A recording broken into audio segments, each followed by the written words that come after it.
मेघा गुप्ता, सहायक आचार्य संस्कृत, राजकीय महाविद्यालय बूंदी। किरातार्जुनीयम प्रथम सर्ग, श्लोक संख्या 9।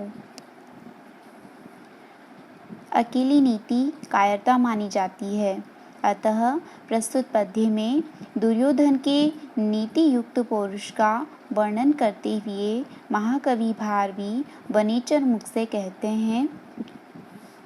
कृतारि षड्वर्ग जयेन मान्वी मगम्य रूपां पदवीं प्रपित्सुना विभज्य नक्तं दिवमस्ततन्द्रिणा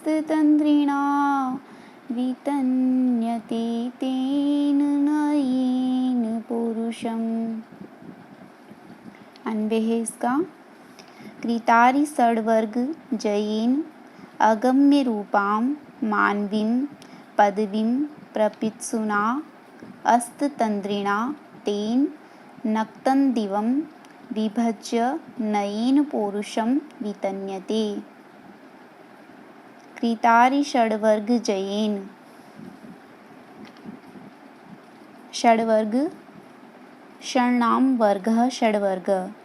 छह का वर्ग, वर्ग का अर्थ होता है समूह, छह का समूह षड्वर्ग। अरिणाम षड्वर्ग, अरि षड्वर्ग। अरि का अर्थ होता है शत्रु।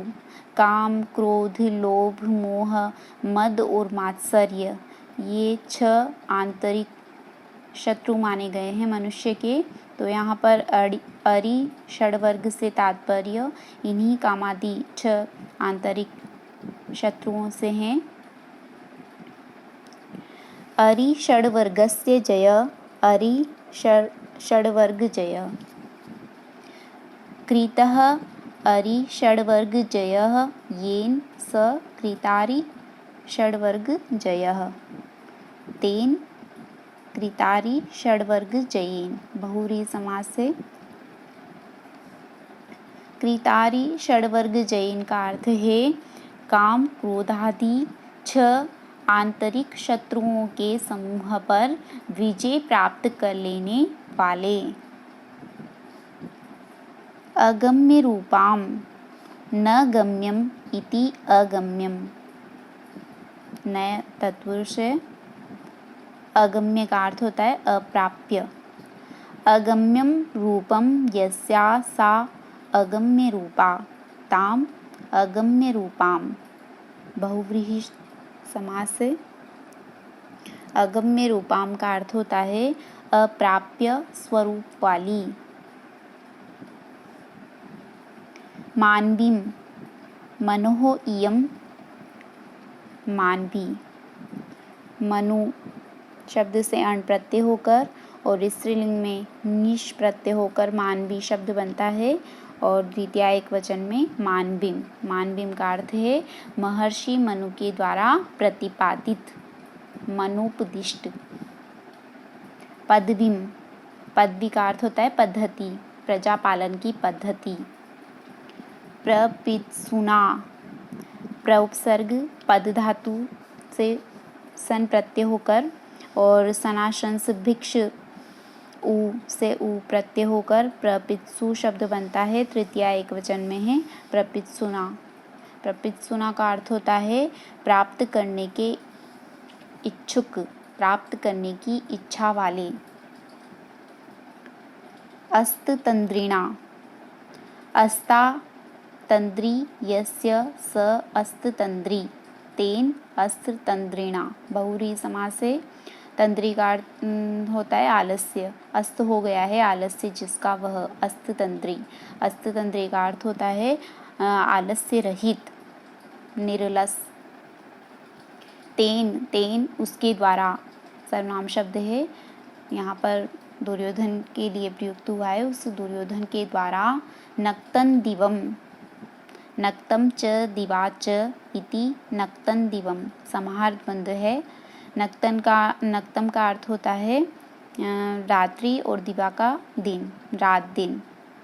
नक्तं दिवम का अर्थ होता है रात दिन। विभज्य, वि उपसर्ग भस धातु से लिय प्रत्यय होकर विभज्य बनता है। विभज्य का अर्थ है विभाजन करके। नयेन नीति द्वारा, नय का अर्थ होता है नीति, नीति पूर्वक, पौरुषम, पुरुष से अण प्रत्यय होकर पौरुष शब्द बनता है, द्वितीय एक वचन में है पौरुषम, पौरुषम का अर्थ है पुरुषोचित कर्म, पुरुषार्थ।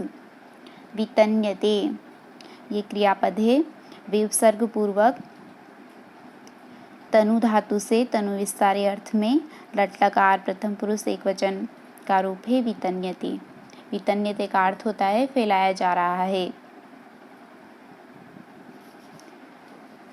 यहाँ पर इस पद्य में मूल वाक्य है तेन नयेन पौरुषम वितन्यते। तेन उसके द्वारा, उस दुर्योधन के द्वारा, नयेन नीति पूर्वक, पौरुषम पुरुषार्थ, वितन्यते फैलाया जा रहा है, विस्तृत किया जा रहा है। तो यहाँ पर तेन के 3 विशेषण प्रयुक्त हुए हैं। प्रथम विशेषण है कैसे दुर्योधन के द्वारा, कृतारि षड्वर्ग जयेन, जिसने काम क्रोध आदि 6 आंतरिक शत्रुओं के समूह पर विजय प्राप्त कर ली है, ऐसे दुर्योधन के द्वारा, जितेंद्रिय दुर्योधन के द्वारा। और दूसरा विशेषण है प्रपित्सुना। प्रपित्सुना का अर्थ है प्राप्त करने की इच्छा वाले। किसको प्राप्त करने की इच्छा वाले? इसके लिए शब्द आया पदवीम। पदवीम प्रजा पालन की पद्धति को। पदवी के भी यहाँ पर 2 विशेषण हैं। कैसी प्रजा पालन की पद्धति को? अगम्य रूपाम और मानवीम। अगम्य रूपाम का अर्थ है साधारण मनुष्यों के द्वारा अप्राप्य स्वरूप वाली, और मानवीम का अर्थ है महर्षि मनु के द्वारा प्रतिपादित। ये दोनों पदवीम के विशेषण हैं। और तीसरा तेन का तीसरा विशेषण है अस्ततंद्रिणा। अस्ततंद्रिणा का अर्थ है आलस्य रहित। अस्ततंद्री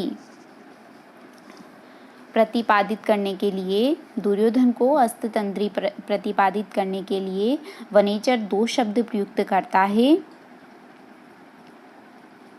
नक्तन दिवम विभज्य, अर्थात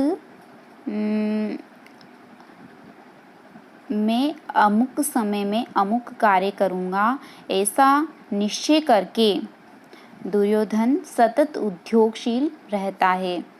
तो यहाँ पर इस प्रकार तेन के 3 विशेषण हैं, कृतारि षड्वर्ग जयेन, प्रपित्सुना और अस्ततंद्रिणा।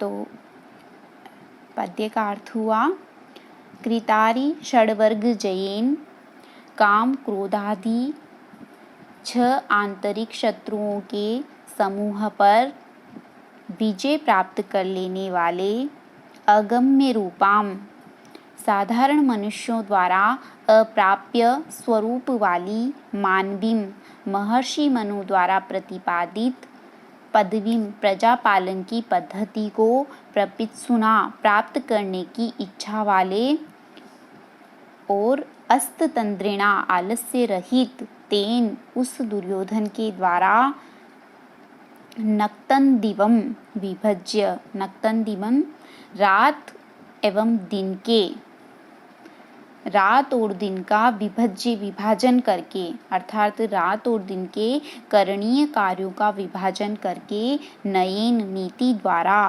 पौरुषम पुरुषार्थ, वितन्यते फैलाया जा रहा है। यहाँ पर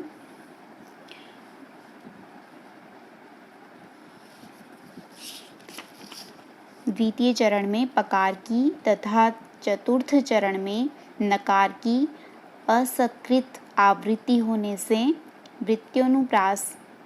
वृत्त्यनुप्रास अलंकार का प्रयोग हुआ है। और जैसा कि आप लोगों को पता है कि इसमें वंशस्थ छंद प्रयुक्त हुआ है। यह पद्य वंशस्थ छंद में निर्मित है, जिसका लक्षण है जतौ तु वंशस्थ मुदीरितम जरौ। भारतीय राजनीति शास्त्र के अनुसार शासक को सदाचारी एवं जितेंद्रिय होना चाहिए। अतः दुर्योधन भी लोकप्रियता प्राप्त करने के लिए स्वयं को संतुलित एवं सच्चरित्र व्यक्ति के रूप में यहाँ प्रदर्शित कर रहा है। वह मनु द्वारा प्रतिपादित आदर्श शासन पद्धति का अनुसरण करना चाह रहा है। दुर्योधन भी आदर्श शासक की छवि बनाने के लिए आलस्य त्याग कर निरंतर प्रजा पालन में जुटा हुआ है। कवि का राजनीतिक नैपुण्य इसमें सुस्पष्ट रीत्या झलकता है। उद्योग और नीति का जोड़ा है, केवल नीति विधवा है। कवि ने दुर्योधन की उद्योग समन्वित नीति होने का प्रस्तुत पद्य में वर्णन किया है। इति शुभम।